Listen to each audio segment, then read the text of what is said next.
നമസ്കാരം.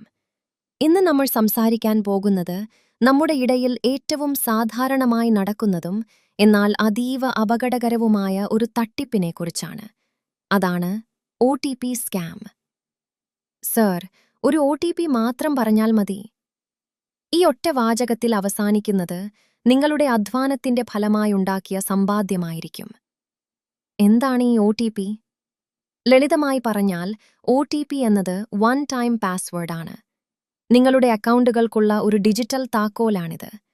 ബാങ്ക് ഇടപാടുകൾ ഉറപ്പിക്കാനോ പാസ്വേഡ് മാറ്റാനോ ഒക്കെ ഉപയോഗിക്കുന്ന അതിരഹസ്യമായ ഒരു സുരക്ഷാ കോഡ്.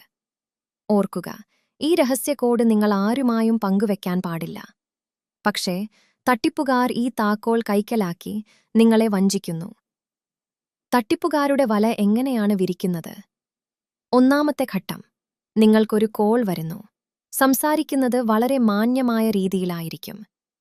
സർ, നിങ്ങളുടെ ബാങ്ക് അക്കൗണ്ട് ബ്ലോക്കാകാൻ പോകുകയാണ് എന്നോ നിങ്ങളുടെ KYC അപ്ഡേറ്റ് ചെയ്യണം എന്നോ അവർ പറയും.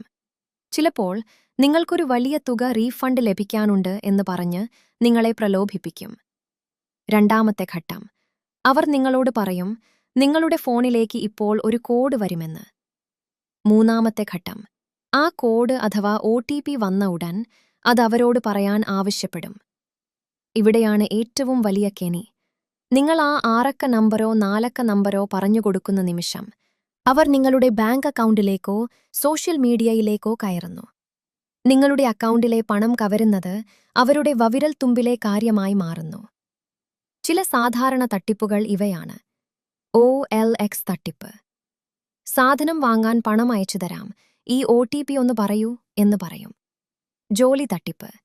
രജിസ്ട്രേഷൻ പൂർത്തിയാക്കാൻ OTP ആവശ്യപ്പെടും. WhatsApp hacking.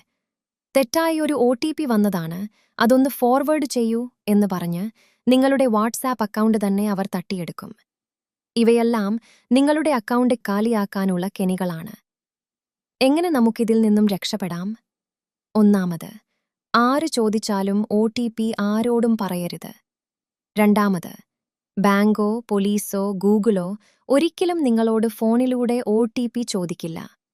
മൂന്നാമത്, അപരിചിതർ അയക്കുന്ന ലിങ്കുകളിൽ ക്ലിക്ക് ചെയ്യരുത്. നാലാമത്, സ്ക്രീൻ ഷെയറിംഗ് ആപ്പുകൾ ഒരിക്കലും ഇൻസ്റ്റാൾ ചെയ്യരുത്. നിങ്ങൾക്ക് തട്ടിപ്പ് പറ്റിയെന്ന് തോന്നിയാൽ ഭയപ്പെടാതെ ഉടൻ തന്നെ ഈ കാര്യങ്ങൾ ചെയ്യുക. ബാങ്ക് കസ്റ്റമർ കെയറിൽ വിളിച്ച് അക്കൗണ്ട് ബ്ലോക്ക് ചെയ്യുക. നിങ്ങളുടെ UPI ഐഡികൾ റീസെറ്റ് ചെയ്യുക. ഏറ്റവും പ്രധാനമായി 1930 എന്ന നമ്പറിലോ അല്ലെങ്കിൽ www.cybercrime.gov.in എന്ന പോർട്ടലിലോ പരാതി നൽകുക. സുഹൃത്തുക്കളെ, ഈ വീഡിയോയുടെ ലക്ഷ്യം നിങ്ങളെ പേടിപ്പിക്കുക എന്നതല്ല, മറിച്ച് ജാഗരൂകരാക്കുക എന്നത്. നിങ്ങളുടെ ഒരു ചെറിയ അറിവ് വലിയൊരു ചതിയിൽ നിന്നും നിങ്ങളെ രക്ഷിക്കും. ഈ വീഡിയോ നിങ്ങളുടെ പ്രിയപ്പെട്ടവർക്കായി ഷെയർ ചെയ്യുക. നിങ്ങളുടെ ഓരോ ഷെയറും ഒരാളുടെ സമ്പാദ്യം സംരക്ഷിച്ചേക്കാം. സുരക്ഷിതമായിരിക്കുക, ജാഗ്രതയോടെ ഇരിക്കുക. ഒരാൾക്കെങ്കിലും ഇത് ഉപകാരപ്പെട്ടാൽ അതാണ് ഞങ്ങളുടെ വിജയം. സൈബർ സെക്യൂരിറ്റി, സ്കാം അലേർട്ടുകൾ എന്നിവയെക്കുറിച്ച് കൂടുതൽ അറിയാൻ ഈ ചാനൽ സബ്സ്ക്രൈബ് ചെയ്യാൻ മറക്കരുത്. ബെൽ ഐക്കൺ കൂടി അമർത്തിയാൽ പുതിയ വീഡിയോകൾ ഉടൻ തന്നെ നിങ്ങളിലേക്കെത്തും. ഇത് InfoSec Simplified. Stay secure, stay aware.